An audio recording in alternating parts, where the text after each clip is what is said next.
नमस्कार, मैं प्रोफेसर सतीश चंद्र झा अपने चैनल में आपका पुनः स्वागत करते हैं।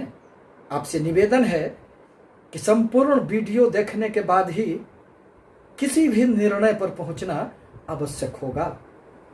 ज्योतिष शास्त्र के माध्यम से किसी का भाग्य तो नहीं अधिक बदला जा सकता है, परंतु यह एक उचित मार्गदर्शन देने का शास्त्र है जिस पर चलकर आप अपने जीवन को सही रास्ते पर लाने का कार्य करेंगे।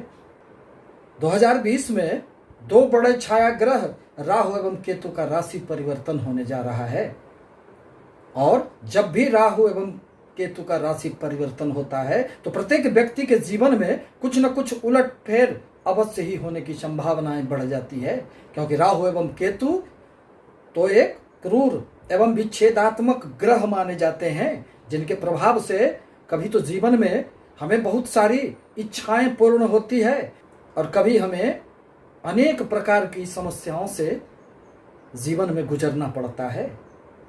इसी संदर्भ में आज मैं धनु राशि के संबंध में कुछ बातों को लेकर उपस्थित हुआ हूं। बृहस्पति प्रधान राशि धनु राशि के व्यक्ति अति महत्वाकांक्षी, साहसी एवं अपने लक्ष्य पर अडिग रहने वाले होते हैं। ये विपरीत परिस्थिति में भी बेहतरीन प्रदर्शन करते हैं और एक बार जो अपने मन में निर्णय ले लेते हैं उस पर हमेशा ही अडिग रहना इनकी खासियत होती है। ये जीवन में धन खूब अर्जित कर लेते हैं। ये अपने लक्ष्य की तरफ हमेशा ही देखते रहते हैं। अब जहां तक राहु केतु के परिवर्तन का प्रश्न है तो अभी तक राहु आपके सप्तम भाव में संचरण कर रहे थे, जो अब 23 सितंबर 2020 को आपके वृषभ राशि में मृगशिरा नक्षत्र में प्रवेश करेंगे। अब जहां तक नक्षत्रों का प्रश्न है तो राहु 23 सितंबर को मंगल की नक्षत्र मृगशिरा में प्रवेश करेंगे तथा 27 जनवरी 2021 को चंद्रमा की रोहिणी नक्षत्र में प्रवेश कर जाएंगे। तत्पश्चात अंत में 5 अक्टूबर 2021 को सूर्य के कृत्तिका नक्षत्र में भ्रमण करते हुए पुनः वक्री गति से वृषभ राशि को छोड़कर मेष राशि में संचरण कर जाएंगे। इस प्रकार वह 18 महीनों तक 3 नक्षत्रों से गुजरते हुए धनु राशि के लिए शुभ अशुभ दोनों तरह के प्रभाव देने वाले होंगे। अब जहां तक राहु एवं केतु का गोचरीय प्रश्न होता है तो जब भी कभी चंद्र राशि से तृतीय, छठे, 10वें एवं 11वें लाभ भाव में राहु एवं केतु का गोचर होता है तो वह अत्यंत ही जीवन में शुभ परिणाम देने वाला माना गया है। यह छठे भाव, अब आपके छठे भाव में राहु का प्रवेश होने जा रहा है तथा केतु आपके द्वादश स्थान 12वें भाव में प्रवेश करेंगे।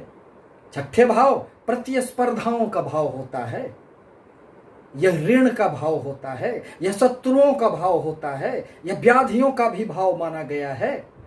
अतः अपने शुक्र के राशि पर बैठे हुए राहु छठे भाव में आकर आपको अपने इन 18 महीनों में अनेक प्रकार के शुभ परिणाम ही देने वाले होंगे। शत्रुओं पर इस बीच में आप हावी रहेंगे। किसी भी प्रकार की नौकरी के यदि आप इच्छुक हैं तो उसमें आपकी निश्चित रूप से सफलताएं मिलेगी। कोर्ट कचहरी में आपकी कोई भी लंबित मामला आपके पक्ष में फैसला आने की उम्मीद बनेगी। नौकरी, व्यापार एवं अपने जीवन में हर प्रकार के संघर्ष को राहु के प्रभाव से आप पूर्ण करने में सक्षम होंगे। अब जहां तक दृष्टियों का प्रश्न है तो राहु की भी 3 दृष्टियां मानी गई है, 5वीं, 7वीं एवं 9वीं दृष्टियां। धनु राशि के लिए अपने 5वीं दृष्टि से राहु आपके कर्म स्थान को देखेंगे जहां बुध की राशि है और बुध एवं राहु में मित्रता होने के कारण आपके कर्म क्षेत्र में राहु के प्रभाव से अत्यंत उन्नति के योग बनेंगे। आप अपने व्यापार एवं नौकरी में खूब उन्नति करेंगे, प्रतिस्पर्धाओं में आपकी विजय होगी। पुनः राहुदेव की 7वीं दृष्टि आपके खर्चे के भाव पर पड़ेंगे, व्यय स्थान पर पड़ेंगे। बाहरी स्थानों से इस अवधि में आपको संपर्क स्थापित होंगे। यदि आप किसी भी प्रकार से विदेशों से जुड़े हुए हैं तो इस अवधि में आपको निश्चित रूप से उसका फायदा होगा, परंतु व्यय की अधिकता कभी कभी मानसिक अशांति पैदा करने वाली होगी। अतः अपने व्यय पर भी नियंत्रण रखना, अपने खर्चे पर नियंत्रण रखना आवश्यक होगा। पुनः राहु की 9वीं दृष्टि आपके वाणी भाव पर पड़ेंगे, जो धन कुटुंब वाणी का भाव होता है, संचित धन का स्थान होता है। अतः राहु के प्रभाव से कभी कभी आपके संचित धन में कुछ परेशानियां उत्पन्न हो जाएगी, खर्चे हो जाएंगे अचानक। कभी कभी आपकी वाणी में कुछ रोषपूर्ण आवेग उत्पन्न हो सकता है, अतः अपने वाणी पर नियंत्रण रखना आवश्यक होगा, अन्यथा कुटुंबों के साथ कभी कभी मतभेद भी आपके उत्पन्न हो सकते हैं। साथ ही साथ इस अवधि में धन के भी आपको खूब लाभ होंगे।